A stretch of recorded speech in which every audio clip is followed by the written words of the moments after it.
Europe.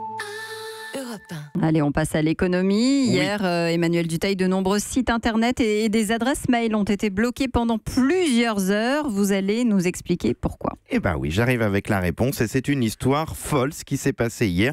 C'est le résultat d'une succession quasi improbable de problèmes techniques. Tout s'est passé hier matin chez OVH. Alors je pense que vous ne connaissez pas autour de la table, mais c'est pourtant le numéro... Mais si. Oui. Ah bah oui, vous avez le droit de savoir. Ne nous vexez pas, Eva Rock de bon matin. Ça y est, je l'ai vexé, je l'ai perdu. Bon, allez, pour ceux qui ne savent pas, alors il y en a peut-être quelques-uns, OVH, c'est le numéro 1 européen du cloud, vous savez, tout ce stockage dématérialisé et de l'hébergement de sites internet. C'est-à-dire que sans leurs ordinateurs, de nombreux sites internet ne pourraient pas fonctionner. C'est une entreprise française, c'est même l'une de nos pépites. Pour la petite histoire, ils ne sont pas allés chercher le nom très loin. Bah tiens, vu que vous connaissez Eva, Non, je sais pas.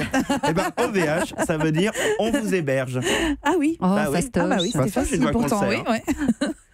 Bon, Emmanuel, concrètement, qu'est-ce qui s'est passé ? Eh bien, OVH a 12 sites de stockage dans le monde, mais hier, 2 de ces gros sites en France, dans lesquels il a tous les ordinateurs qui font tourner ces sites internet, ont été bloqués. Dans celui de Strasbourg, il y a eu, pour faire simple, une panne électrique. Les équipements de secours n'ont pas fonctionné. Bref, blackout.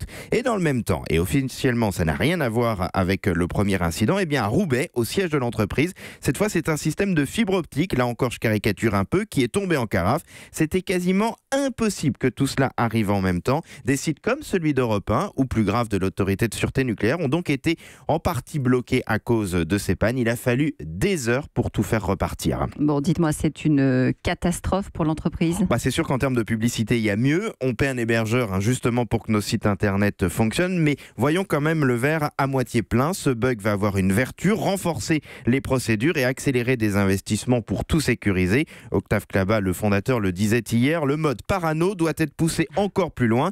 Et il a ajouté, dans le métier des infrastructures cloud, seuls ceux qui sont parano durs. Et rien que ça, c'est rare. Je peux vous dire que le patron lui-même a tweeté, envoyé des mails dès hier en pleine crise pour expliquer la situation. Une communication si transparente, c'est vraiment très rare. Mais ça va assez bien avec la personnalité d'Octave Klaba. À 42 ans, c'est vraiment un peu notre Steve Jobs à nous, notre Mark Zuckerberg, le patron de Facebook. Il est arrivé de Pologne à 16 ans en France.